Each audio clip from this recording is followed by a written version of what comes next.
I've always enjoyed late-night walks. There's something about the stillness that makes everything feel simpler. I'm a welder by trade, been doing it for over 40 years now. I live alone on a big farm, just me and my dog Bosley. The house is too large for one person, but I never had the heart to downsize after my wife Maria passed away. My kids moved out years ago, and ever since cancer took her, it's just been me and Bosley. One night after a long day in the shop, I decided to go for a walk.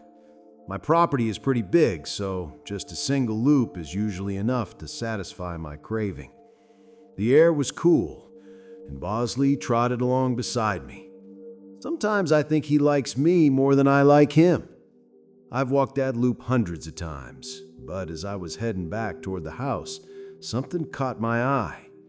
I glanced up at the second-story window, the one that looks out from the bedroom Maria and I used to share. For a split second, I thought I saw something move.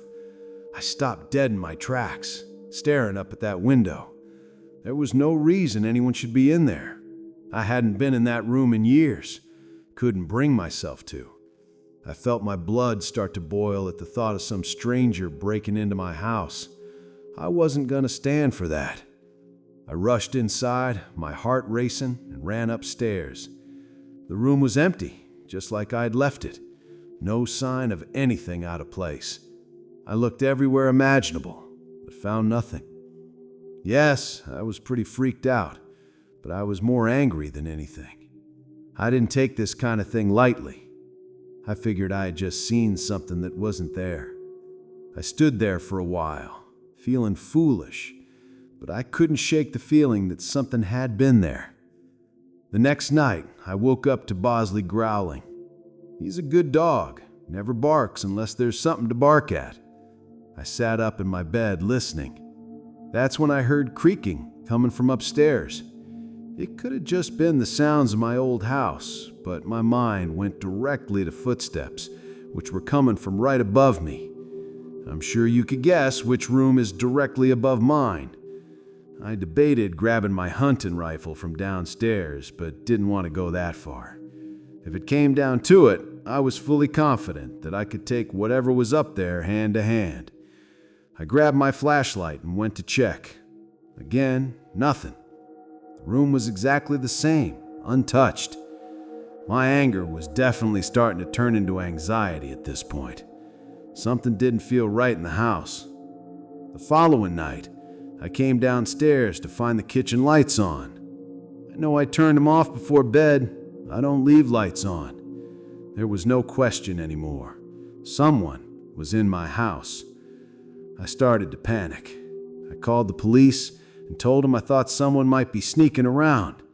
They came out, searched the house from top to bottom. Found nothing. They were nice about it, told me to call again if I needed them, but I could tell they didn't believe me. The next night was the worst by far. I couldn't sleep, so I decided to go upstairs and check the bedroom again. I don't know why. Maybe I thought it would settle my mind. But when I opened the door, I froze. There were clothes scattered all over the floor. Maria's clothes. I had packed them away after she died. Now they were everywhere. Something like this doesn't just happen randomly. And then I saw her. There was a woman standing in the doorway, just staring at me. I couldn't see her face clearly, but I could tell she wasn't Maria. She was too short. I don't know who she was, but she didn't belong there. I had never been so afraid in my life. Without thinking, I ran at her. She turned and bolted down the stairs and out the front door. By the time I got outside, she was gone. I searched the property with Bosley, but there was no trace of her. I didn't sleep that night. For months after that, I couldn't sleep. I was constantly on edge, convinced I heard footsteps upstairs at night. Every little noise set me off. I slept with my rifle next to my bed, terrified that I'd have to use it one night. I debated calling my brother to come stay with me, but I wasn't going to do that. I was raised to always handle my own, so that's what I did. The nightmare didn't end, though. One night, I was sitting in the living room when I noticed a figure standing in the yard looking straight at me through the window. It was her again. My heart felt like it stopped. I grabbed my hunting rifle and ran outside, Bosley close behind. She was still there, just a silhouette in the moonlight, watching me. I fired a few warning shots into the air, hoping to scare her off. That was enough to get her to turn and run into the darkness. But it's not like that made me feel any better. I was literally being tormented by some random woman who was probably homeless. I couldn't even imagine why this was happening to me. I stood there for a long time, waiting to see if she'd come back. She never did. I haven't seen her since, but I know it's only a matter of time. I'm fully prepared to defend myself, but I don't think living in perpetual anxiety like this is sustainable. Thank God for Bosley. I have no idea what I'd do without him. I'll send an update if anything happens. There was a brief period of time that I lived alone, when I freshly moved out of my parents' house and before I met my girlfriend and she moved in. I lived in a small, one-bedroom apartment in the downstairs of someone else's house. I spent a lot of time alone during this period of my life, besides when I was at school or work, and so I spent a lot of my time watching movies. Specifically, I liked watching scary movies pretty often. Even as an, at the time, 21-year-old guy, I still would be a little spooked trying to sleep after watching a scary movie, especially living alone in that apartment. And every time I did, I would look around the room. At a few points, I would even turn the bedside lamp on, just to check around the room. The tenant upstairs wasn't home that night, as his car wasn't in the driveway. So the sounds I was hearing couldn't have been footsteps upstairs or anything like that. My nerves were really starting to set in at one point, because I just kept hearing noises. And to be honest, I couldn't tell from where in the house they were coming from. I got up to head over to the door of the bedroom and opened it. Outside of my bedroom was a very narrow hallway, which had a door to the bathroom, and then at the end of the hallway opened up to the living room. At the end of this hallway, though, like a scene right out of the movie I had watched not even an hour earlier, there was someone standing at the far end of the hallway, right by the kitchen. The moonlight from outside coming into the bedroom windows and the windows in the living room was enough to see her, this woman looking right back at me. She started to walk backwards while still facing me. I didn't care though. I still screamed and backed into my room before slamming the door shut and locking it. She didn't come running over and pounding on the door or anything like that. Instead, I heard running up the half flight of stairs to the exit of my apartment, and then the door slammed shut. I was frozen in shock for at least 10 minutes before I felt okay to take my phone and leave the bedroom to check the apartment. It didn't take long. It was a small apartment with not many hiding places. It was empty. I rushed to lock the door, wondering who that could have been and how they got in. I didn't call the police. I couldn't tell you why. But the next day, I called the landlord and told him about it. He made a phone call to the upstairs tenant, and what I learned shocked me. The woman that broke into my apartment was an ex-lover of the man who lived upstairs. A crazy one at that. And after finding his address somehow, she broke into the wrong part of the house, my apartment. The upstairs tenant came down to my door and apologized to me that following day, but I never got much detail from him or the landlord. I still wonder what that woman was planning on doing to him. I was looking for a car to buy for my son for his 18th birthday. I was searching all the typical car websites, cars.com, eBay Motors.